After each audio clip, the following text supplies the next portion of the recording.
Thank you for listening to Remake Rewind, the podcast where we decide if remakes or reboots should have happened. I'm Mike, as always. I've got my co-host Alex. How you doing today, Alex? Hey, I'm doing all right. So, what are we going to be talking about today? Today we are talking about The Departed and Internal Affairs.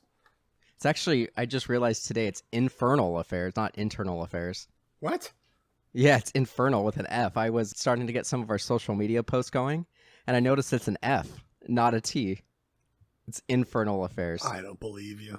I didn't realize it until this morning when I was doing some Photoshop on one of the movie posters and taking the logo and putting it on. Is this another Berenstain Bears thing? No, I'm serious. Look it up. That's why you might have had trouble finding it yesterday. You texted me saying you couldn't find it. Yeah, it's super weird. Because I searched for it saying Internal Affairs and it still popped up. So I think enough people think that's the name of the movie that it came up. But yeah, it's Infernal Affairs. That's insane. Yeah, dude. So this week we're talking about cinema. We're talking about art films. We're talking about foreign films, Scorsese, Jack Nicholson. Yeah. This is what podcasting is about, film. Yeah. Yeah. So this is like the third or fourth time we're covering a foreign film in the American remake. So the first time we did this, you weren't on the show for any of the other ones, but we did the Dinner Game, or Les Dîners des Cons, which was a French film, and the American version, Dinner for Schmucks. We also did the Godzilla films, the Toho films, and the American films. Hell yeah. And then we did Let the Right One In and Let Me In. Hell yeah. So far, I have liked the foreign versions better than the American versions in everything we've covered thus far. Yeah, well, I mean, Dinner for Schmucks is silly, and Godzilla is obviously pretty silly. And I think Let the Right One In is a perfect film with a perfectly suitable American remake. But I mean, they're almost shot for shot the same, except for a few minor things. But they're both very, very good films. So this one, to steal a line from one of our previous hosts, Double D, I feel like the American version is just like an unabridged version of the Hong Kong version which is the original version. Yeah, I mean, so I would even say the Hong Kong version is very abridged. Right, even though it came out first. And the reason the American version is longer is, of course, Scorsese got involved, and he's an auteur, and he's going to put his stamp on things. And he didn't even realize he was making a remake when he signed on to do the movie. And then they originally wanted Al Pacino for the boss kind of role, the crime boss. And he couldn't get Pacino, so he ended up getting Jack Nicholson. When you get somebody like Jack Nicholson, you're going to beef up the role. You would beef it up for Pacino? I mean, in 2006, he wasn't as big of a draw. When this came out, I don't know. I mean, I think you do, but Pacino was doing a lot of smaller roles in that time frame. Yeah, he did Insomnia around then, I think. Yeah, a couple years prior to that with Christopher Nolan. Yeah. Yep. Oh, I can't wait. That Christopher Nolan, that bet. We'll talk about that later, I'm sure. But we're coming back to that. I'm ready to talk about Infernal Affairs. If you want to give the elevator pitch for it. I hate that it's Infernal Affairs. I know, it seems so weird. Yeah, the elevator pitch. A crime lord sends an undercover gangster into the police force to be a mole, and meanwhile the police send an undercover cop to be a mole in the gangster's squad, and hilarity ensues. Did you say hilarity? Yeah. Okay. Is that good? Sure. That's what happens, right? Yeah, I think I'm just going to say this at the top. I like the American version better. This is the first time on our podcast that I think I like the American version better. Same. I was going to say, it's funny that you said abridged or unabridged version. I think that the Hong Kong version feels like there's a trend in film where filmmakers will make a short or a proof of concept to try and pitch the feature that they want to make. Right. And that's sort of what this feels like. Obviously, it's not what happened, but the Hong Kong version is 140 minutes, relatively short, and feels like was picked up and developed into the American version, which feels like a full story. Yeah, I agree. I feel like that's exactly what it was somebody couldn't quite get it. It's almost like what is it, LA Heat and Heat with Michael Mann, where it's like here's also Pacino. Yeah, that has Pacino in it as well. Yeah. God, that's a great movie. The movie's just super long. We did Uh, that earlier on the podcast, and it's a great film, yeah, but I'm due for a revisit actually. That's funny that you say that it's because Infernal Affairs references The Shining, and then Jack Nicholson ends up being in The Departed. does it reference The Shining? Yeah, he does. I definitely remember He says all in the work movie and no theater. play when his girlfriend's trying to write her book. Oh, got it. I missed that. I must have been like writing a note or something because I don't remember that at all. I did notice the when they were in the theater posters for Men in Black 2 Yeah, I saw and that too. Air Force One. Yeah, that was awesome. So yeah, like we said, this movie seems like an abridged version. Obviously, it came out first. And normally, I'd say 99% of the time on this podcast, I watch the original film first, and then I watch the remake second, because I don't like comparing the original to the newer one, which I inevitably do if I watch the newer one first.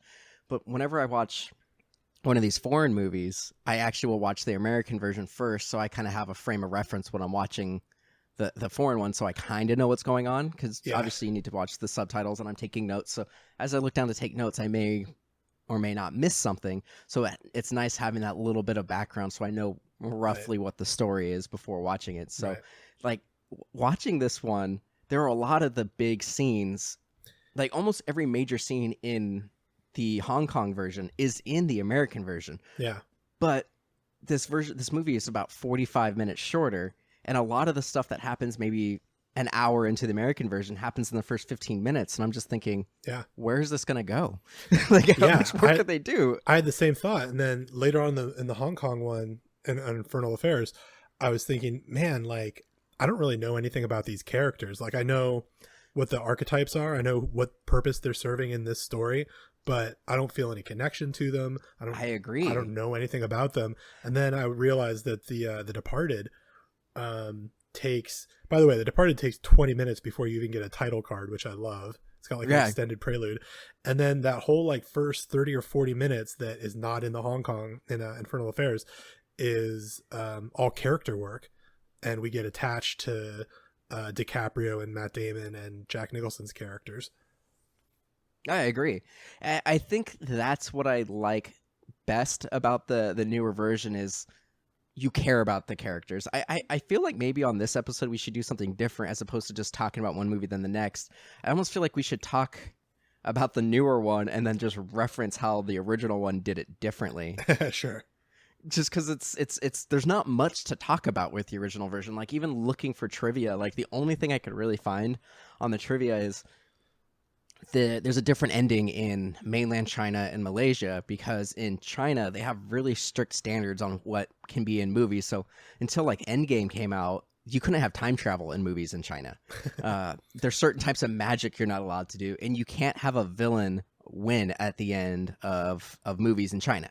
The villain always has to be punished. So in the Malaysian versions, in the Malaysian version and the Chinese version, the mainland Chinese version, at the end of the movie, Lau, who's the guy who worked for Sam, the crime boss, Matt Damon. Yeah, he's the Matt Damon, the Asian Matt Damon. He looks like Matt Damon a little bit too, I guess. I mean, they have similar haircuts, I guess. Yeah. But he, at the end of this version, he seemingly gets away. Like he gets away, everything's fine. But he decides he wants to turn over a new leaf and become a good cop. Like he never really wanted to be the bad guy, and I think that's the one thing I like about the original version better is Lau, the Matt Damon character. That's my least favorite part of this movie. Well, the difference is when you look at the American version is a one movie, but this is actually a trilogy in Hong Kong. Right. So so Lau is actually the main character, and you see his whole progression over 3 movies. So I kind of appreciate that, where Matt Damon's character the whole way through is just like, I don't want to get caught.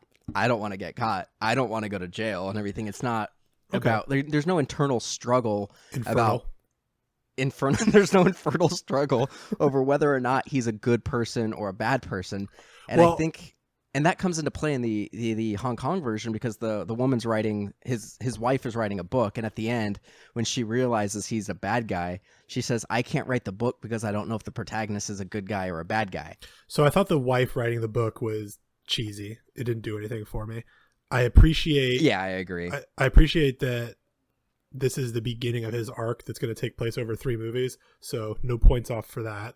But I will say, I didn't feel like I got any sense, and this goes back to the character development. I didn't feel like I got any sense of his like struggle between good and evil in this movie at all. I agree, because like, well, the problem is we see them. The movie starts right away with Sam, who's the boss, and what's weird is they never explicitly say that. Yeah, the Asian Jack Nicholson. They never say that they're Yakuza, but in all the descriptions and summaries of the movie, they say they're part of Yakuza, even though this is supposed to be in Hong Kong. But it starts with this guy talking to like 5 or 6 guys saying, "You guys are my youngest people. I'm sending you to the police academy. You guys are going to be my moles, but don't forget you work for me." Like right off the bat, we get that. And then which is a twist at the end of The Departed. Right. You see Lau going through cadet training and he's doing really well.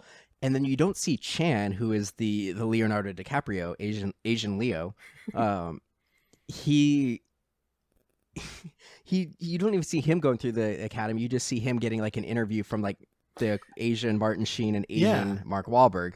And there's just like there's a whole amazing scene where in The Departed where Martin Sheen and Marky Mark interview DiCaprio and basically talk him into doing well. Marky Mark nags him into being an undercover cop, and that doesn't happen at all in Infernal Affairs. They just sort of, I think they do like an interstitial that just says like, "You're an undercover cop now" or something. Yeah, so they do this weird thing like, "Hey, how many files did I have on my desk?" And he's like, 3 vanilla ones on the right and 2 red ones on the left. And then the equivalent of Marky Mark says, "How is there anything special about me?" And he goes, "You're wearing 2 different socks. You must have been in a rush this morning." And then they're like, "Okay, you're excused." And then they had like this bet as to whether or not the guy would notice the socks. Yeah. And then, yeah, you're right. There's just like a voiceover that says, "You're now an undercover cop." And then it fast forwards 10 years. Yeah, the 10 years is so crazy. We don't, well, and it's not even like, speaking of the character development, like as soon as it's 10 years later, you just see, we don't hear that until several minutes later, but it just fast forwards. It's different actors now. Yeah. Older actors. And then it's not even explicitly said. You just see like a gravestone with the boss, who's the Martin Sheen character, who's really not in the movie, pretty much take out Asian Martin Sheen immediately. No, it's not Martin Sheen. It's Marky Mark. No. Marky Mark stays. The younger guy's the one. I mean, it's not a 1-to-1. Right, but if you were playing the scene, like that interview scene, side by side. Oh, right, because the one guy is kind of the dick. The guy who's the main boss. Okay. Yeah, because it dies off screen. It's just like you see a newspaper clipping and you see a gravestone, and then you see him talking to the Marky Mark guy, and he's like, "It's been 10 years, and I just keep getting cops harassing me, and I keep getting beat up by gangsters. Like, I want out." And the guy's like, "I'll just delete your file, and you can go be a gangster," kind of thing. And it's just like, it's been 10 years. Like, it just jumps 10 years. No character development, nothing. Yeah. And then it just jumps over to not a heist, but like a drug bust. They're just like, "Okay, let's switch, point of view. And now we're into the Infernal Affairs department, and we have a sting." And it has this whole thing like monitoring cell phone traffic, whatnot. And then you just have this whole thing back and forth as they're realizing that there's a mole on either side. So Chan, Leonardo DiCaprio, has like a microphone on a window and he's tapping. And then the Marky Mark has a microphone that he's tapping on, and Matt Damon sees that, and vice versa. So each person is seeing that the boss is communicating with somebody else. And this scene is like in the first 10 minutes of the movie, and this is something that's like an hour into the movie, like in the American version. Like they don't realize there's a mole, like counter mole, for like an hour in the American version. Yeah, it really threw me for a loop, and it was interesting, but I think I prefer the American version that in Infernal Affairs, they just reveal that immediately. Yeah, immediately they reveal it. Immediately they take down a bunch of guys, and it's just almost immediately they like a few minutes after that, they have the thing where they almost run into each other at the movie theater. And it's super weird that there's no character development. Like I don't even understand how this movie filled an hour and 40 minutes of my time. I know. Because it didn't really feel like it did anything. Like it just went boom, boom, boom, boom. Nothing breathed. Nothing just it didn't. I don't know. It was just What's it wasn't boring, but it was just it didn't keep my attention because there wasn't any. I never felt like there were any stakes. Yeah, and it felt like it was like just missing stuff in between the big scenes. Yeah, like it just seemed like everything was jumping forward, Character and there really development. wasn't. Yeah, there was no character development, and there was no plot development. Like it was just like, okay, we're moving on to the next scene. There was no And then this happened. like, yeah, it was just, I don't know. Yeah, I felt the same way. I I felt like I was just kind of being, pushed along this roller coaster or whatever. yeah, it's almost like that game, like that party game where you tell a story and like I say one line of the story, Yeah, and then you say, and then this happened, and then you say, a line of the story. It was just like this. Like there's and no, it's like a really good version of that because it's still Yeah. really interesting. Like it's a fantastic idea, and watching The Departed, you realize that all of this like super memorable stuff that Scorsese did actually came from this movie, right, which I like, thought was funny too, because a lot of this stuff like breaking the cast on the pool table feels like Scorsese, but it's 100% from.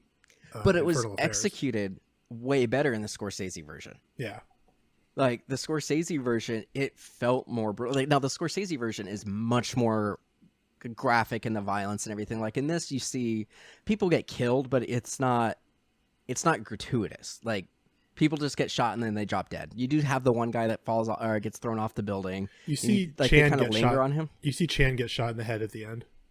Right. But it's not like gratuitous in that like it really lingers and really just goes for like they're like when like Leo is trying to get noticed by Jack Nicholson, it's very brutal the fights that he's in. Yeah, in the And in you the don't- diner, Exactly. In the store. diner, and then also when he gets his arm like rebroken by Frenchie and Jack Nicholson, it's way gnarlier. So basically this movie just, yeah, I don't know. Is there anything else you really want to talk about on this version, or should we just jump? I do think it's gorgeous. It was shot on anamorphic lens, and there's a lot of really impressive cinematography, in my opinion. I agree. No, it's shot very well. Yeah. It's just the story just was lacking. I mean, actually, I wouldn't say that. I would say the story is there. Just the character development we were talking about is It not feels like an even what outline though. Yeah, that's what I'm saying. Like the story is there, but it's just the bones of a story. It's exactly. not. There's no meat Exactly. to it. Yeah, I'm nitpicking, but Yeah. The only thing that I kind of liked about it, and once again, is just that I felt like the only person who had any real character development was Lau, who was the Asian Matt Damon, was once again talking about how you do see it a little bit at the beginning when they kick out Chan for whatever reason. Like obviously we're not supposed to know the reason, but it's because he's going to be the undercover agent, so they have to kick him out, and so he was never actually a cop. And they're using him as an example, like, who wants to be like Chan? And then Lau is like, I do, under his breath. And then at the end of the movie, he has that flashback of Chan getting kicked out of the academy and saying he wishes he was like him. And it was supposed to be more like, dude, the he flashbacks, wishes by he the was way. more. Yeah, that was the other thing that I really didn't like was there was no foreshadowing. It was just like, oh crap, we need a way to make them realize who each other are. So we're just going to do this and then show it later. Where once again, in the American version, like the reason that Chan found out that Lau was the mole was he's looking at his desk and he finds an envelope that he scribbled on, and then it shows a flashback of him writing on the envelope, where in the American version, we see Leo do that. And then we see the envelope, and we can come to that Exactly. that It's resolution like on our own. It's like spoon feeding us these plot points, and that happens when people die too. Like I think when Chan dies, when they find the citizen/bodyguard envelope, and when Asian Martin Sheen dies, they do all these like black and white flashbacks, like just reminding us why we care about that character, why this thing's important. And I'm like, yeah, really dude, I bothered know. me, 'cause I was there 30 minutes ago. I understand. It's weird. So his name is like special Wong. Inspector Wong, Yeah. and he's kind of a mash of Martin Sheen and Marky Mark. Well, in the interview, he's Marky Mark, but I think for the rest of the movie, he's Martin Sheen. He's a little rougher, but yeah, because he threatens to delete the guy's files several times, which is a dick move. Dick move. Super dick move. But what's really weird is when that guy dies and Chan is just like looking at the guy's dead body on the car. They start playing Amazing Grace or whatever. Yeah, there's just this like upbeat. It's not upbeat, but there's this like spiritual music, like almost like when like it sounds like Amazing Grace. That, or like when like the dogs are penned in cages with that. Who's that? I can't think of her name right now. I almost said Sheryl Crow. It's not Sheryl Crow. Oh, McLaughlin. Yeah, Sarah McLachlan, like the music when the dogs are crammed into a cage. Exactly it's just like, it's supposed to make you feel something, but it's like every interaction we've had with this guy, Chan is like, you're a dick, and I want to get out of being undercover. Like, this guy was an asshole, and like he's playing this music, and you see them like it's almost like he loves this guy, and they have this really great bond, and he's really sad that he's dead because they had this great relationship, and they didn't. Yeah, like that wasn't earned. It was just like. You feel that because as it's biology with music, it's psychology, whatnot. That type of music makes you feel things. Sociology, microbiology. But yeah, all that like that's what a score in a movie's for. It makes you feel certain things, and you it's manipulative. Innately, yeah, it's manipulative. You innately feel that, but it's not earned because that character wasn't likable. Yeah. Where Martin Sheen's character was likable, you felt that he always cared about what happened to Leo's character. So when likable gets thrown around, and it's not even about being likable. Like, a character doesn't have to be likable; they just have to be interesting. And we didn't know enough about any of these characters to be particularly interested beyond the very interesting premise. To feel an emotion when somebody dies, because a character can be interesting, but like, man, that sucks that character died. But to have that music that makes you feel sad. You need to have some sort of charm to that character. Martin Sheen's character did have that. Like, Martin Sheen's character was semi-likable. Like, he invited Leo over to have dinner that one night. Yeah. I'm not making a point about Martin Sheen, just in general.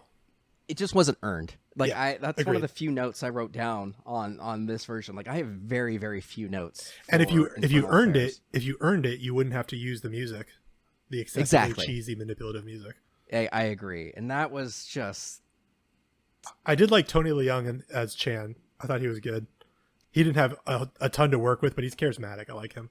Yeah, the acting was well done. I liked Lau as well. I think both actors did everything they could with the bare minimum material they had to work with. Yeah. I think both the leads were fantastic. Oh, Tony Leung was in Hero as well. That's what I knew him from. Yeah. But I really liked the two leads, but other than that, I don't really have anything else to talk about. I feel like I want to spend time talking about the Scorsese film. Yeah, maybe this will be a good segue. It was really interesting because I've seen The Departed, a dozen times or whatever over the years, and obviously that was the one that I saw first. It's crazy to see the original and see the character that Jack Nicholson's character was based on, and just be completely underwhelmed by him. Yeah, I agree. Like, that guy did nothing. Like, he had nothing to work with. Generic. Yeah, it's just like generic mob boss. Yeah. Yeah, exactly. I couldn't agree more with you. And Frank Costello is like endlessly fascinating. Oh yeah, I agree. And before we get into The Departed and really just dissect that movie, because I think that's what this episode's going to mainly be, I gotta ask, what are you doing? Nothing. Sitting here watching the game. Smoking some bud. Are you all alone? What's up? What's up? So what have you been up to, bud? I have been rewatching Breaking Bad, which you know because you broke my balls online about it. It's so good, though. It's pretty fantastic. You know what, though? I rewatched it less than 3 months ago, or whenever El Camino came out. Yeah, I timed it where I was able to watch it and finish it like a couple of days before El Camino came out. Nice. Breaking Bad holds up, in my opinion. Oh, absolutely. Still very good. But what I've realized on this rewatch is I really appreciate it as like a masterclass in tension. It's so tense every episode. But what I appreciate less about this rewatch is once you get into like the 4th and 5th seasons, it really feels like Walt is just kind of like getting into his own way over and over, and it becomes a thing of like, okay, well, how's Walt gonna fuck this up for himself? Well, all the actors, or not all the actors, all the characters call him on that. Mike Ehrmantraut, Jesse Pinkman, even Skyler, all make those comments. But that doesn't let it off the hook. It becomes like a I trope agree for this show, and it's a little tiring on the rewatch. That's interesting because I just rewatched it. I've watched through that series 4 times, and what I think, and you mentioned tension. Even though I've seen this show now 4 times, I still get tense. Yeah, me too. Every season, like every season, I'm like, holy crap! Super well done. Like that is how you do tension. It's kind of given me a rediscovered appreciation for Aaron Paul, who I discovered with this show and liked, and I've seen him make all these interesting choices since then. I mean, not all these, but a number of interesting choices since then. Doing BoJack Need for Speed and Need for Speed, doing BoJack and then Westworld, which you say what you will about Westworld season 3, he's interesting, he's charismatic, he's good. He's always gives a good performance, no matter what he's in, even if the show isn't good. Like Need for Speed's not a good movie, but he's good in it. But it was interesting to see to go back and see him young, where he's not like, I don't know what's going on with him now. He's like, he's shapen in different ways than when he was younger. Well, I think he's healthy. He's not on drugs anymore. Okay, he just normally has a bulbous sort of. Well, he's older, and he's also lost some of his hair. Yeah, I'm being an asshole. No, he's fantastic in Breaking Bad. Like obviously Bryan Cranston is fantastic. I thought Aaron Paul gives so many really good performances, mostly when he's crying about some kid. I also really appreciate I'm gonna forget his name now. Hank, the brother, Dean Norris. Dean Norris is so good. I love him in anything he comes up. He's doing some really impressive character, like subtle character work, especially in the first 2 seasons, where Hank has this like, Hank is like, I know exactly who that guy is. The fucking. I mean, he has PTSD, but he has. Not even before that though. The brother-in-law that has like this weird nervous tick and is like a little overbearing, but is also a nice guy, but is kind of an asshole. Right. Well, he's not macho man, but he has PTSD as early as season 1 because he watches all those guys like get blown up and loses his legs. Yeah. I'm talking even before that, but yeah. Yeah. Watched The Predator for the first time, the new Shane Black one, and that was pretty awesome. Awful. What? That's one of the worst movies ever made. No, you are the only person in the world who likes that movie. It was fun, dude. It's atrocious from beginning to end. The acting is terrible. The special effects are terrible. You are the only person I've talked to who likes that movie. I had a good time with it. I liked it. Like, I gave it a 3.5 on Letterboxd. Like, I'm not going to go to bat for it, but I had a good time. Oh, it is atrocious. I went and saw it in theater. The ending is terrible. The whole I didn't like the ending. That was my main problem with it. The whole mecha predator. Well, that's bad. But even like the whole thing with Keegan Michael Key and his and Christopher Lambert. They shoot each other from Christopher. You mean stupid. Oh no, it wasn't Christopher Lambert. It was Thomas Jane. Thomas Jane. I think there's a J in there. Yeah, they're very similar actors. So they look a lot alike, and they have similar acting style. They're not very. Neither of them are very good actors. It's father and son. They really could be. So in the last couple of weeks since we've talked, I've gone through and we watched the last season. Oh, not the last season, but the current season of Dead to Me, which is fantastic. Christina Applegate and somebody was just telling me. And Linda Cardellini are amazing. Oh, it's so I'm being good. Told I need to watch it. You mentioned like the tension of Breaking Bad. Yeah. That show's like that as well. There's a lot of tension. Every episode, and like the relationship dynamics are incredible. And Linda Cardellini, I've always had a little bit of crush on her, and she's fantastic in this movie or TV series. It's so good. James Marsden's in it. I'm a Cardellini guy too. Well. Yeah, so no, it's fantastic. I finished my rewatch of Parks and Rec, and I actually watched the coronavirus special, which wasn't very good. We're almost done with *Halt and Catch Fire*. I think we have one more episode left. Nice. And yeah, which is it's a great show. I highly recommend that one as well. And I had that Xbox One Game Pass that I just canceled, so I only have a couple weeks left. But I played all the way through Dead Rising 4. I got through Gears of War 5, and I got through the 2 Wolfenstein games over the last like 3 nice. weeks on there. Have you played any of the Batman Arkham whatever games? I played all of them. I just bought the collection because it was on sale, so I'm going to play those. They're really good. So. Does it have Arkham Origin, or is it just Arkham? I think it's just the 3. Oh, okay. So what's funny is Arkham Origins is made by Warner Brothers versus Rocksteady, right. But it's all the same mechanics, and it's just supposed to be more like a year 1 Batman. But for whatever reason, that one gets a lot of crap for not being as good as a game. But it is, honestly, I recommend it. It's just as good as any of the 3 main Arkham ones. In fact, I think it's better than Arkham Knight. Because Arkham Knight, you get stuck in playing with the Batmobile. Like, for the first 2 games, you're like, man, I would love to be in the Batmobile. And then you get the Batmobile in the 3rd game, you're like, man, I hate being in the Batmobile. I actually was playing Arkham Knight for a little bit. I was playing it for a couple hours, and I got on a level where I had to be in the Batmobile. I'm like, this sucks. And I'd already played the game, so I already know the twist, so I stopped playing it. But yeah, that's what I've been up to the last couple weeks. Cool, man. All right, let's talk about The Departed. Yeah, dude. This is a very racist movie. Oh, it's super racist. Yeah, I mean, well, the movie itself isn't racist. Some of the characters are racist, right? And it makes homophobic. Sense that they would be. Yeah. But it's Boston. Yeah, that F-bomb got me more than anything. That, and then also the Matt Damon one, calling the firefighters. Oh no, those 2. But I'm talking about Leo at the end. Oh yeah, it was... Leo drops a serious F-bomb at the moment where you're the most on his side, and he's about to win. And then you're like, oh, all right, dude.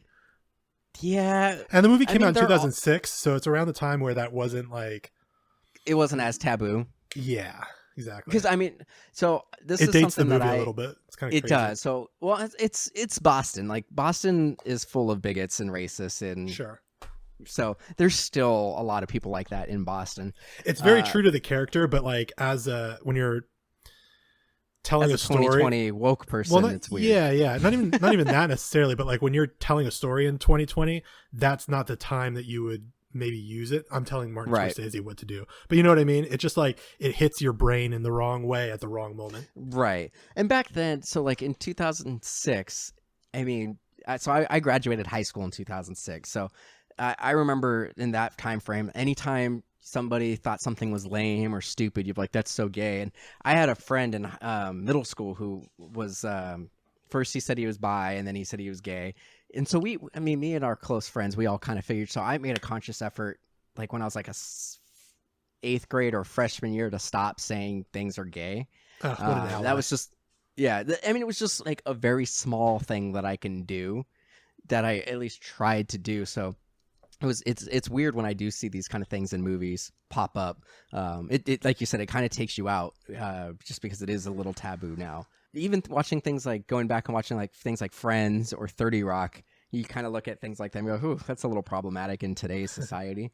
But you know, I think the most offensive person, of course, is Frank, played by Jack Nicholson as Frank. He's just incredible. He's a great actor. He elevates any project he's in. He is so good. He is delightful. You can't not watch it when he's on screen. He's screen fantastic. But like we get his introduction, and it's like Boston some years ago, and he has this like thing like, I don't want to be a product of my environment. I want my environment to be a product of me. And it's just like, it's a great opening line to a movie, and you just by see the him way doing crimes. Yeah, and you're into it, like, oh, this guy's fucking cool. But on this rewatch, I guess I wasn't conscious of it before. I didn't really think about it. But one of the first things he says in this opening monologue that's supposed to like endear you to this character is, I'm not going to say it exactly right, but he basically says, unlike the blacks, the Irish work for what they get. Yeah, he drops an N-bomb in the first 30 seconds of the movie. Yeah, it's crazy. But he just he slips it in, so... well, and what's weird is so he subtly says it almost like a compliment. Like he says, what is he actually? So he says like, they don't work as hard like the Irish do, but he says like, I like the blacks, but yeah, and he says a couple of good things about them, but then just drops it like, but they're lazy. They take things, kind of thing. It's like, what I like about this is this is supposed to be, if the movie, if we say the contemporary part of the movie takes place in 2006. This part of the movie is probably mid to late 80s. And, Frank goes into this diner and he's extorting the guy who owns the diner. He's like, hey, where's my money? I don't want to have to come back here. And then he starts like hitting on his teenage daughter, saying like, asking her if she's had her period yet. And then he sees, he's so offensive. yeah, right out it's the bat. super offensive and everything. He's like, here, go buy yourself some makeup. He gives her money. And Yeah. then he sees young Matt Damon, whose name is Colin Sullivan. And he ends up buying the kid a bunch of groceries. He buys Call the him kid white comic Matt books, Damon. gives him the change. Yeah, white Matt Damon. White Lao. White Lao. Okay, let's do that. So he's Yeah. White Lao. Shit. He's White Lao. And then he tells the kid, like, hey, if you want to make some money, like, that you earn, come see me on L Street. And then he indoctrinates this kid to be a gangster and a mole as a, 10, 11-year-old. And Which then is so pays for him to such go a- to the academy. So much more of an interesting way to do that. I agree. Than the introduction of Infernal Affairs, which, by the way, the opening scene of Infernal Affairs is pretty cool. Yeah, I do agree where it's just like, hey, you work for me, but I'm sending you to the police academy. And he's got like a whole squad of people Yeah, that and he's it's sending. it's like shot beautifully. Actually, it looks exactly like the Inglourious Basterds speech that Brad Pitt gives. Get me Nazi scalps. Yeah. Yeah. So, But anyway. I like that. Like, he's just immediately indoctrinating, and we get that you can see why Matt Damon is doing what he's doing, because this guy was been like a father figure to him for like 20 years. Yeah, and Right? just So that you little get- bit makes it so much more interesting. so much and more deep. fulfilling. Yeah. Yeah. Well, and then like you see, like you mentioned him being interesting. It has like flashbacks. Well, not even flashbacks. We just see, Frank doing all these crimes, and he like kills these people on the beach. Like he shoots them in the head, and then he just starts They fell laughing. funny. He's like, she felt funny. Yeah. This is like, that's terrible. And then you see, Colin going through the ranks of, first you see him being a cadet, and then you see him playing rugby as, like a rookie police officer against the firefighters. And you see He does him not like those firefighters. right. And, like you see him really trying to get into the cops. Like he's doing all the extracurricular stuff. Like he's bleeding blue because he's doing his job. He's the trying to thin get blue line. promoted. And you see him, they make a comment, like you see him wearing a suit. They're like, oh, look at you wearing a suit already. Like he's an up and comer. You see him as ambitious. He's a but rising doing star. This all exactly. The only one of the first things that took me out of the movie, and this is a Scorsese thing. Scorsese always has some weird camera thing that he does, but there's like this weird thing where there's like a circle. It's almost like looking at a scope, and you see Matt Damon like at like his graduation or something like that, and then it zooms out like this weird thing. Like we did this. We covered the only other It's Scorsese. like a circle wipe. Yeah, it's weird, but I kind of like it. Scorsese always has just randomly will have a weird camera thing like that. So we did Cape Fear for the podcast, almost 2 years ago, and he does this thing that's randomly like infrared in Cape Fear, and it makes no sense why he did it. It takes you out of the movie. He always has one shot in a movie that he does different than anything else. And I don't know why he does it, but it's every Scorsese film he does something like that. You know what? Another Scorsese thing, like another Scorsese trope that I picked up on in this movie that didn't always work for me were some of the needle drops. It felt like there was a lot of music playing in The Departed, and it blurred some scenes together, or was distracting in some scenes. Yeah, and they're playing the same song a couple of times. Like they played the Dropkick Murphys shipping up the Boston 2 or 3 times in this. Which is that song about somebody having a peg leg or something? I don't know the lyrics. Yeah. It's climbing up the top cell. Whoa. Climbing up the top cell to find my wooden leg. Yeah. I actually really love that song. That's a good song. Yeah, it's a great song, but it's weird hearing it. It's just so on the nose. There's also and then he has the Rolling Stone song that he plays. He's played that Rolling Stone song every song or every movie. In several movies. There's the scene that you're talking about where he meets young Colin Sullivan at the diner, and he's talking to his sister and stuff, or whoever this girl is. They're playing one song throughout, and then it like fades into another song as him and Colin have a conversation, like a quieter song, and then it Yeah. fades back up into whatever the loud like raucous song is. Yeah. That was really weird to me.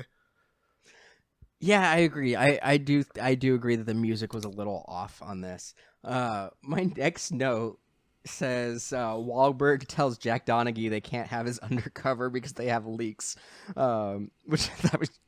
I just thought that was funny. You get like these super Boston-y actors in it. Like I think it really works having Alec Baldwin, Mark Wahlberg.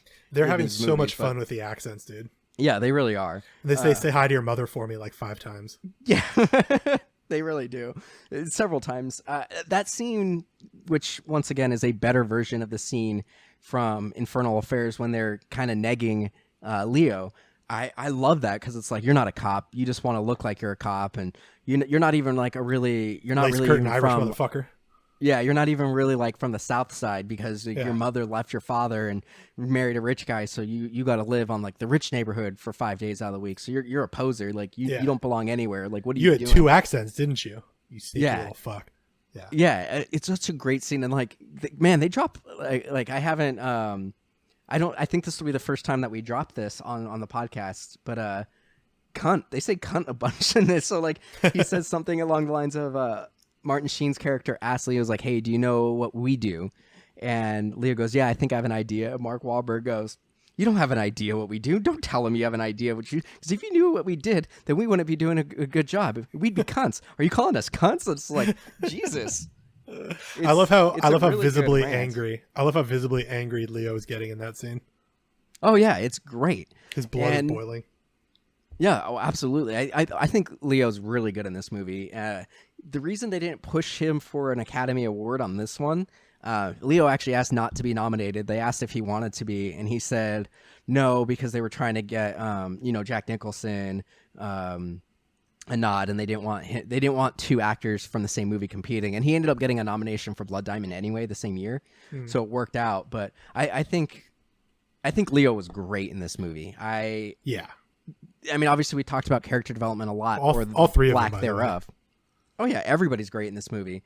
But what I really liked was you can see the fear in Leo's eyes the whole movie. Like he looks, and he says something along the lines at some point where like he feels like he's having a panic attack 24/7, but he looks it like from beginning of the movie when he's first doing petty crimes to look like he actually is a criminal and like going up and beating up random people and doing really shitty drug deals just so he can get caught a couple of times by cops, so he gets that street cred.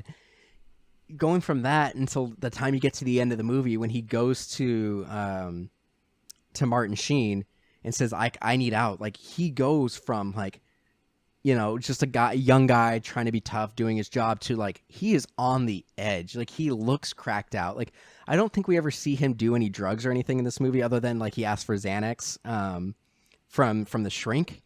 But like he looks strung out. He looks stressed out. He looks like Aaron he's Paul afraid in for his Breaking Bad. life.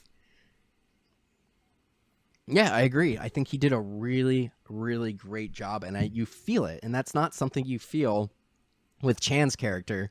Chan is the character. That's not something you feel with Chan in Infernal Affair. Leo is, of course, White Chan. Like he says it, Leo White Chan. So I mean that's just the big thing. Going into the cast scene, like I like that we see Leo breaking his arm because it's such a big scene when he cracks that cast. Yeah, because Chan just has a broken arm. It's weird that we don't see Chan. He just has a broken hand. But in this, we see Leo fighting some of the guys who are extorting the diner owner, and it looks like it's the same diner from the beginning of the movie, just new owner and everything. Khan, but right? these guys are extorting this dude. There's a thing.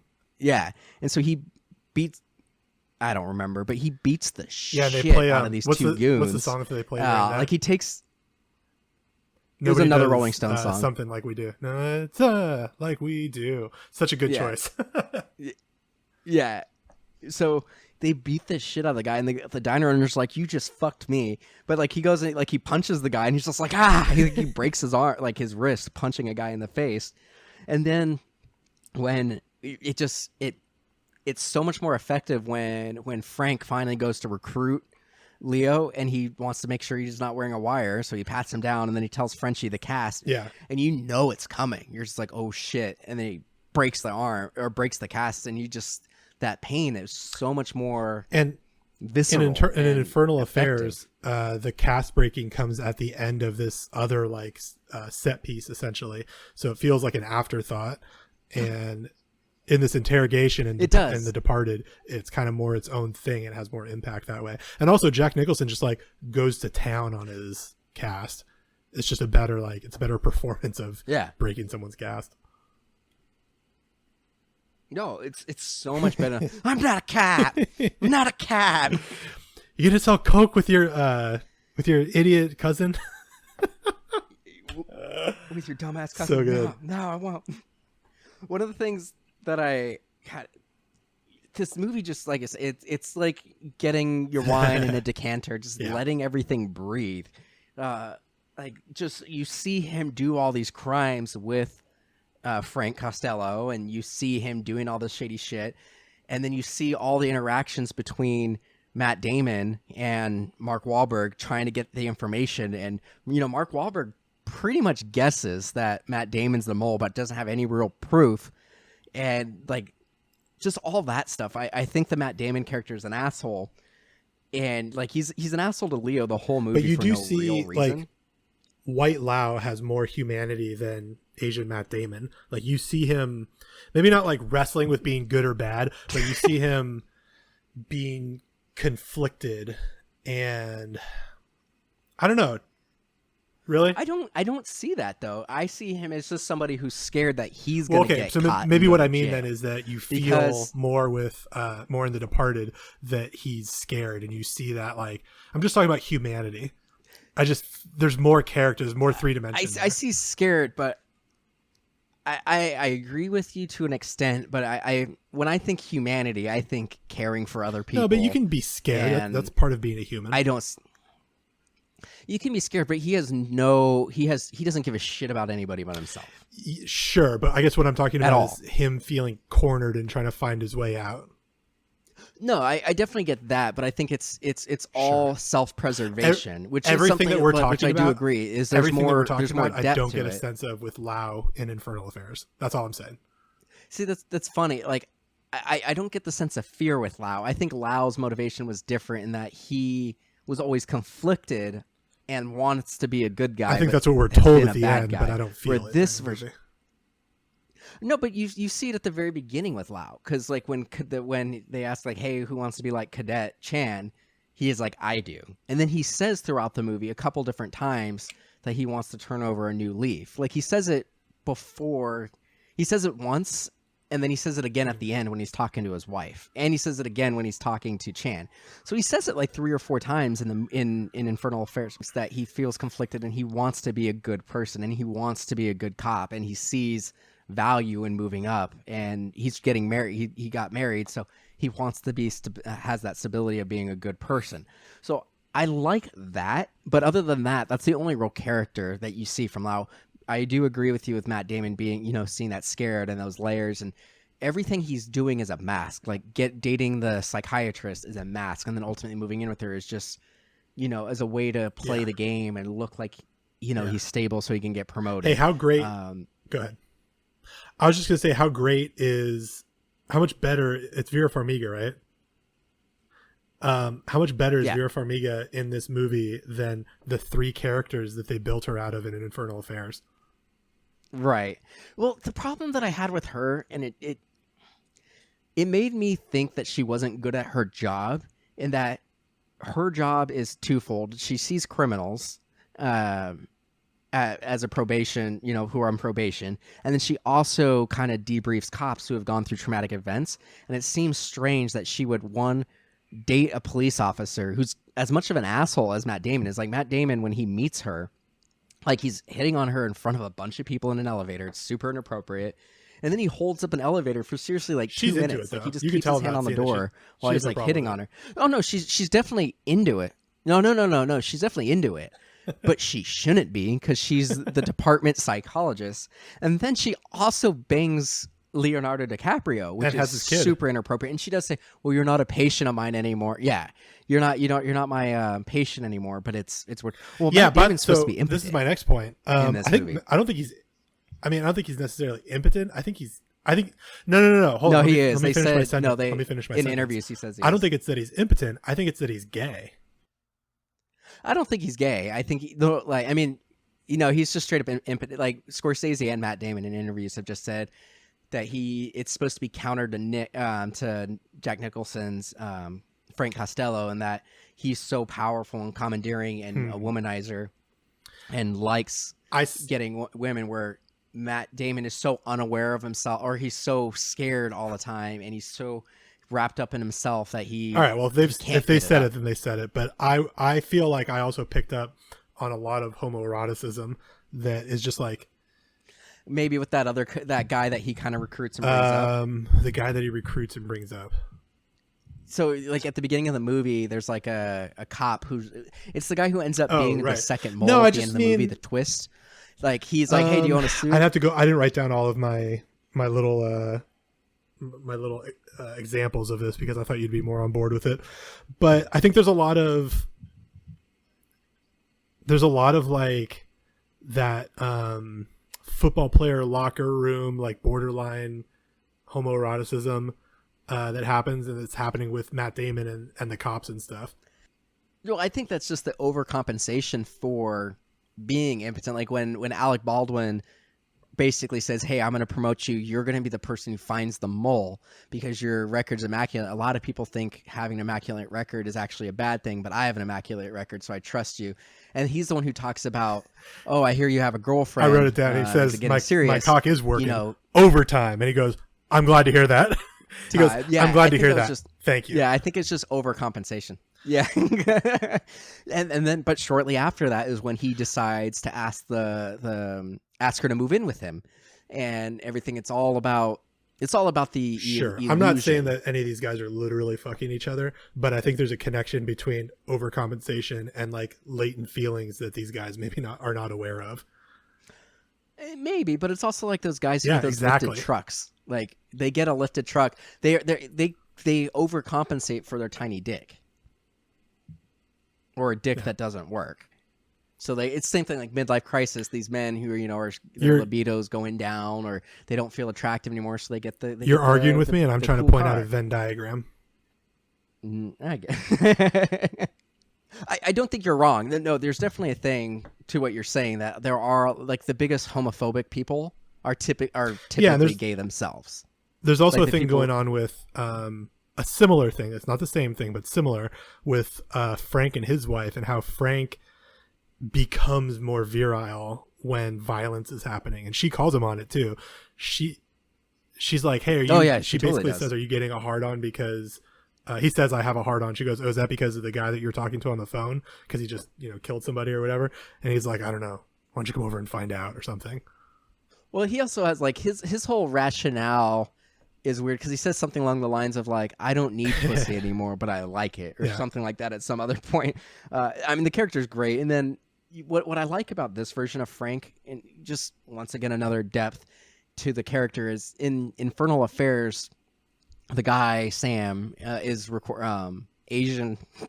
Asian Frank, or Asian Jack Nicholson is he's just recording all his conversations, but we're never explicitly told that he's a mole himself or anything like that.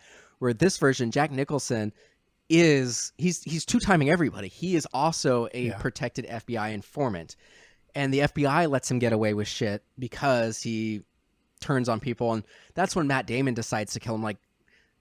And once again, that's something I like about Lau in Infernal Affairs, is he ends up killing Sam because he thinks it's the right thing to do, and it's kind of a way of closing that chapter of his life. And he thinks, okay, the only people who know that I was the mole are dead. I can just be a good cop now.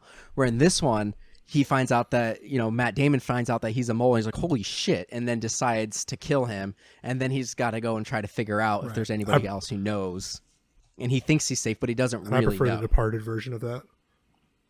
I do too. And then we get to, the double twist. Same thing. We find out that there's a second mole. And so Matt Damon ends up killing the second mole and frames him as the only mole. And then what I liked about this version is, once again, this version is much better at playing the game. Is he, even though he deleted Leo's file, he says something along the lines of like, he White Chan's file. He says, hey, this guy was a cop.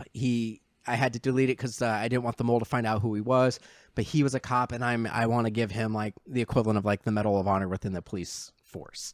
So like, once again, just another layer of him playing the game. I really, really like that. Yeah, and I think the elevator scene was pulled off better too. Like the actual reveal that there was a second mole.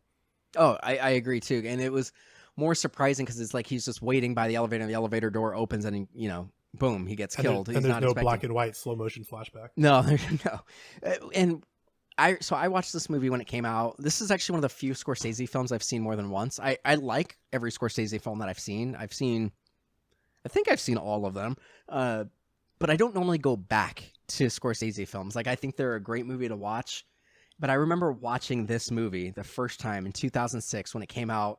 I didn't see it in theaters. We rented it from Blockbuster or whatever.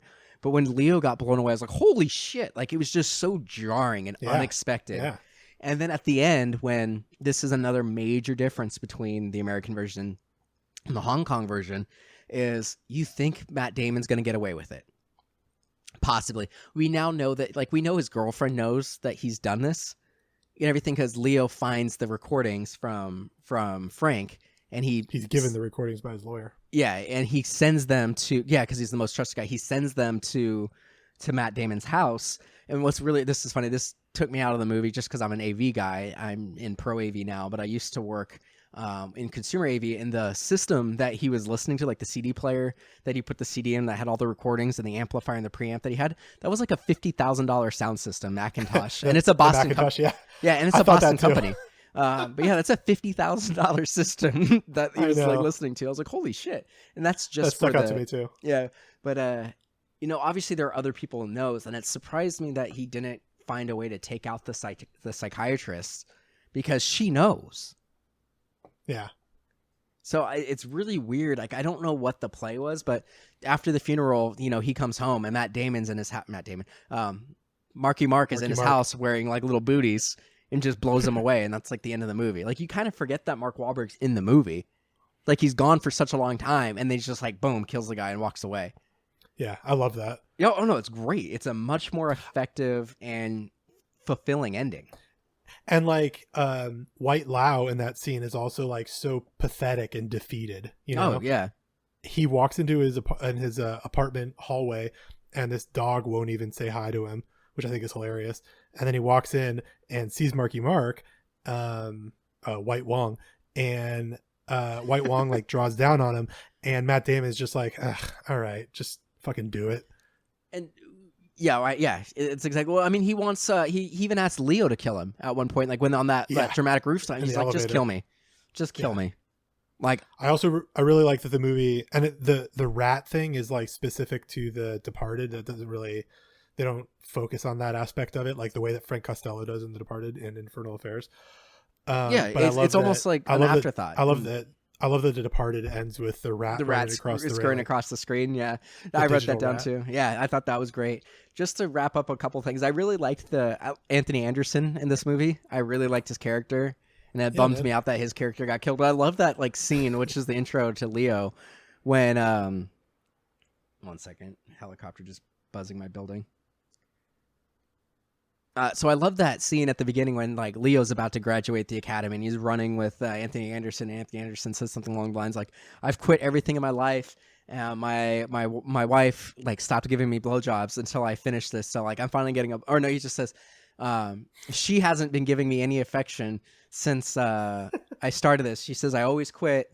But now I'm finally going to get a blowjob again. And then Leo says, "Oh, your mom must be a wonderful lady." And I laughed really hard at that. There's a whole like back and forth between Alec Baldwin and Marky Mark that I can't remember. I can't remember. No, it was great. It's so funny. I mean, just this like Boston ball busting back. Yeah, and forth. just dick measuring and everything, and it makes sense because it's like they know they're moles at this point that in the thing, and both of these guys are certain the moles on the other person's team. Oh, you're talking about different scenes. I'm talking about Baldwin and Marky Mark, like halfway through the movie, just when they're. Which part are you talking about? Because I like the only time I like when before like after that big meeting, right? Yeah, he says like, "How's your mother doing?" or something. Oh yeah, okay. She's tired from fucking my father. I really liked when Marky Mark quit after Martin Sheen's character died, and this is another wrinkle that just adds to it is that they Matt Damon frames Martin Sheen as the mole. At one point, like they're like, we're investigating him. We think he's the mole. Well, he says they have a lead, and he we says have to investigate. He says, every "I know lead. it." He says, "I know it sounds ridiculous, but we have to follow every lead." Right, but he sets it up specifically so that way he can find there's more strategy in this, like them find like the cat and mouse game of them trying to find each other. Yeah.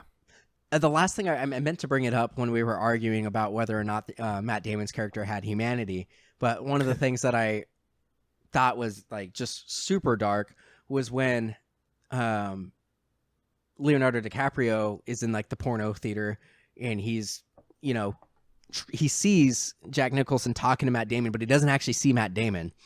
And so they're like, he's following him through, he's trying to catch him. And then Matt Damon hears him and realizes he's being followed. So he waits behind this truck and he's waiting. And then this guy comes and he just kills this like random Asian delivery man. And like, he just walks away. And everything. It's like he just killed a guy, like cold blood.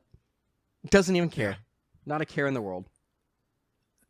I mean, humanity is maybe the wrong word. Depth is what I meant. Depth is a good term. I agree with you on depth. This movie just has so many layers, and the violence makes you uncomfortable, and the tension. There's just so much tension in this movie. It's a great movie. I'm really glad that I went back and watched this because I haven't watched this movie since it came out, and I like Scorsese, but his movies are so heavy that they're not something that I go back to often. Yeah, I really enjoyed this rewatch. I watched Goodfellas last month too. And that was a fun revisit. Goodfellas is a good one. I've been wanting to go back and watch that one and Casino. I love Casino. But I like Joe Pesci. Or no, wait, Joe Pesci's in that's the one where it's like, am I funny like a clown? That's Casino, right?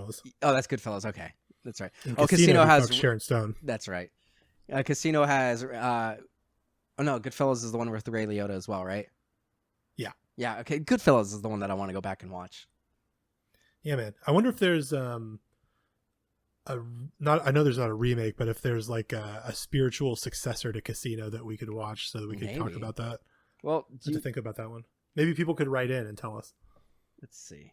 So I'm just going to go through just a couple trivia things really quick, and then we'll get into the news. But so Al Pacino is who Martin Scorsese wanted with Costello. Al Pacino? Al Pacino is who he wanted as Costello. Al Pacino from Tropic Thunder. Yeah.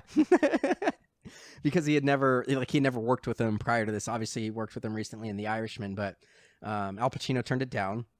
And then Jack Nicholson actually turned it down as well. But after meeting with the producer and Leonardo DiCaprio, he decided to do it if they beefed up the role. But the main reason he decided to do it was he had done a bunch of comedies prior to this. So he had done like As Good as It Gets. As Good as It Gets, Anger Management. And so he wanted to go back to playing something meaty. Yeah. And then this As Good as It Gets is a good movie. It is good. Keanu Reeves is delightful in that movie. I forget that he's in that. When I went to the dentist, like the last time I went to the dentist, they have a little like TV that they play over it, and like it was at the part where Keanu Reeves is trying to date. Is it Annette Bening in that movie? No, it's Diane Keaton. I don't remember. Diane Keaton. But yeah, it's a good movie. I like it. And this movie was not Helen Hunt. No, it's not Helen Hunt. It's well, the main character is Diane Keaton. Oh no. What's the other? We're talking about different movies. What's the one I'm talking about? There's As Good as It Gets, and then now I really want to look this up. What is it? Jack Nicholson and Keanu Reeves and Diane Keaton. Yeah, it's a good movie. And like Diane Keaton doesn't want to date Keanu Reeves. Something's got to give. Oh, okay. No, it's good. So like Diane Keaton's daughter wants to date Keanu Reeves, but Keanu Reeves wants to date Diane Keaton. He plays a doctor in it. No, it's a good movie. But yeah, this was the first American remake of a foreign film to ever win an Academy Award. Yeah. All right. Well, I think it's time to. Well, we gotta answer the question. Like, I think it's obvious that we both felt this is a a good remake, something that actually does bring something to the arts and cinema and is worthwhile. Yeah. So I think it's hands down a better movie. yeah, and that's not necessarily what we do on this podcast, decide what is a better movie, but it is a better movie. It's, you know, we want to know if the movie really needed to happen or if it just adds to cinema, and I do think it did. And Yeah, you know, obviously absolutely. this is fairly early in Leo working with Scorsese. You know, they've done 7 or 8 movies together, but this is, you know, towards the beginning of their working relationship, and I think honestly I think it's one of their stronger movies together. But yeah, I really enjoyed watching it. Me too. All right. Good choice. So.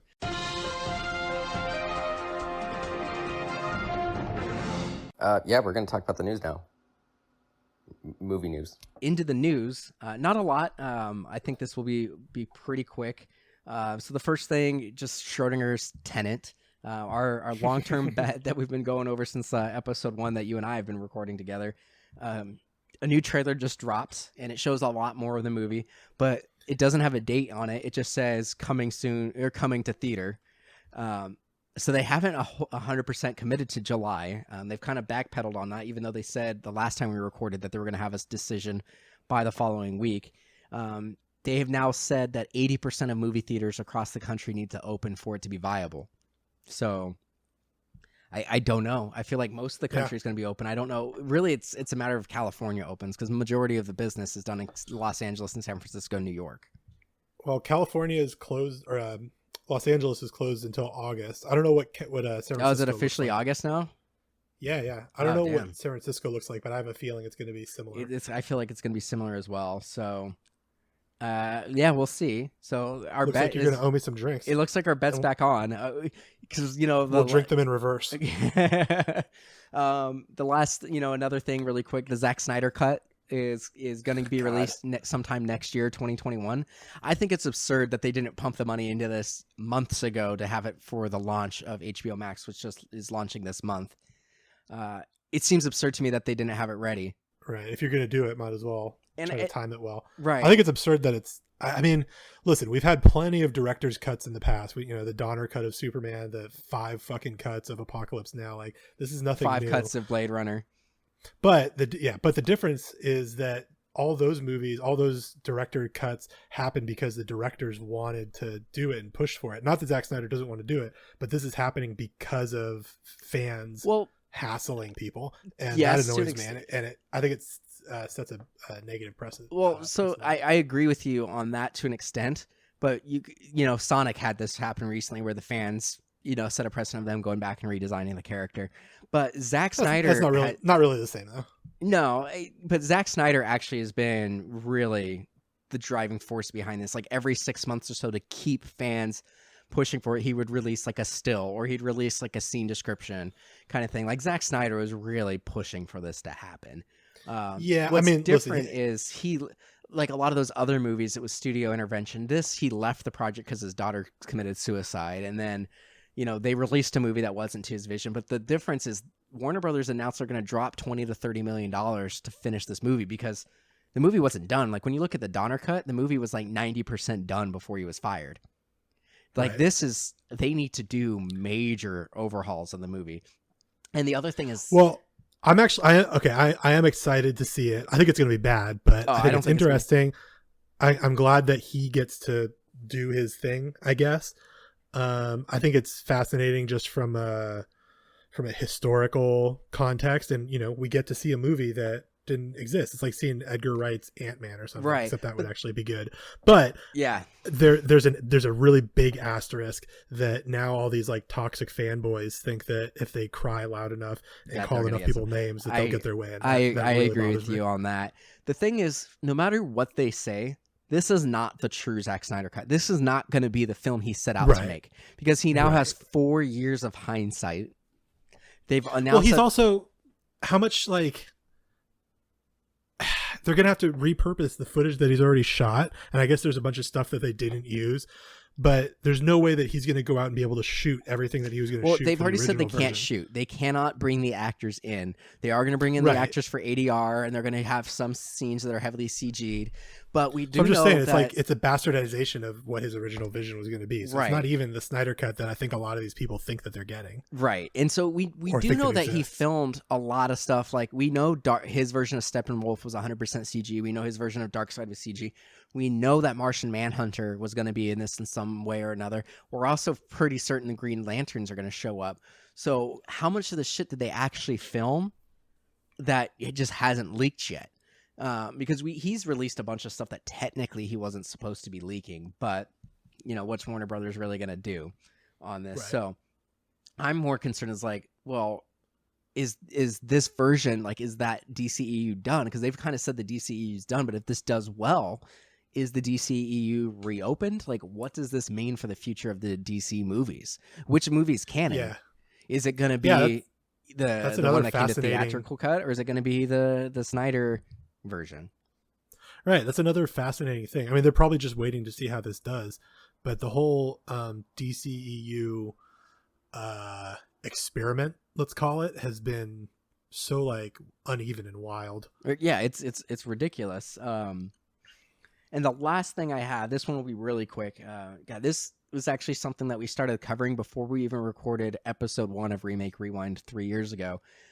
So we got like the social media going about a month and a half, 2 months before, and we were doing a lot of new stuff. But Spawn is supposed to be getting rebooted from Seth MacFarlane, the creator of Spawn, and Todd McFarlane, the creator of Spawn, has been pushing to get a Spawn remake for more than a decade.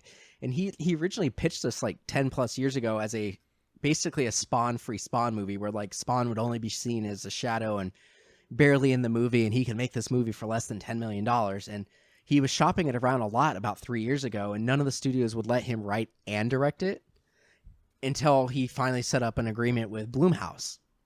And they announced that this was going to be made 3 years ago, that they got Jamie Foxx to be Spawn, and they were going to get Hawkeye, Jeremy Renner as Twitch, and Twitch was going to be Bring back Martin Sheen. Bring back Martin Sheen.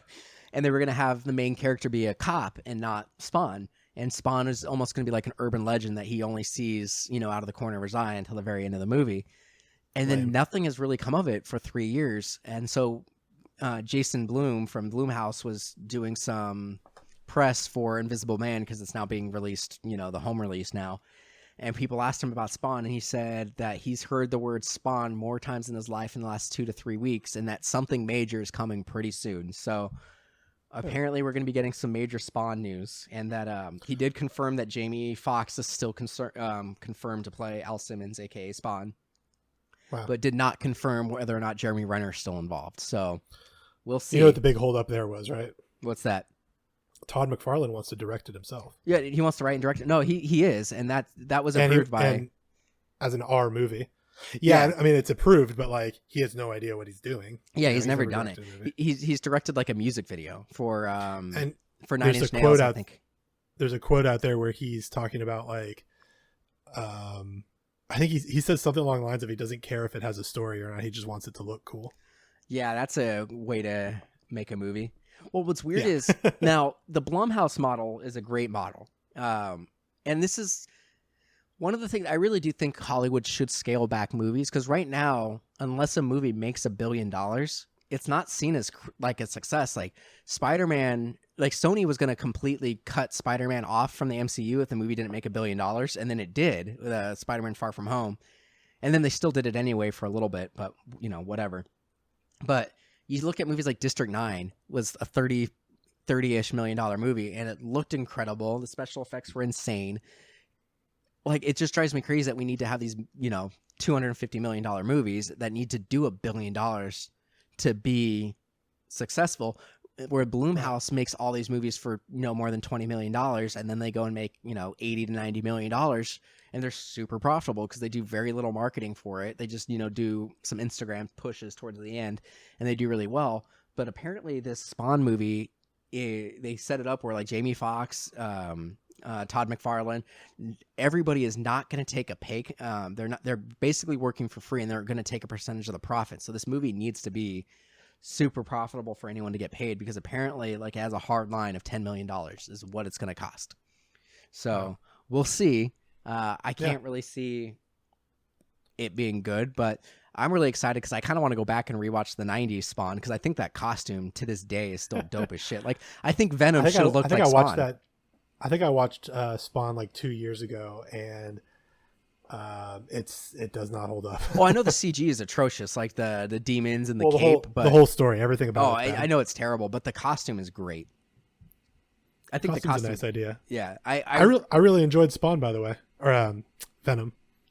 It's entertaining. It's not a good movie, but it's entertaining. Oh, I never said it's good. Yeah, it's fun. Yeah, it has its moments. I'll be there for maximum carnage. Yeah, me too. Absolute whatever. Yeah, whatever it's called. But I think that's the episode. Alex, please tell our listeners where they can find you on social media. I am on Instagram at Dyslexic. That's DYS Alex IC. I'm on Twitter at Pulisci, my last name, PULISCI. And I think I should start saying that I'm on Letterboxd too. If you guys use Letterboxd and you want to check me out, that's also my last name, PULISCI. Excellent. Check out his clothing, his merch. He's got a bunch of cool stickers. He's got his social distance social club, and you have a new shirt that you're dropping now, right?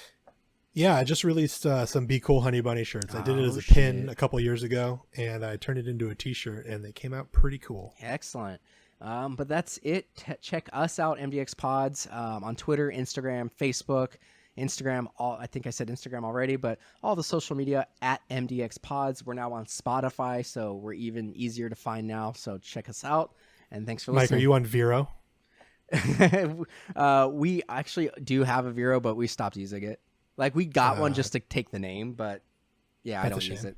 I mean, I literally just did it just so we can get the name, but I mean that social media is like super shady.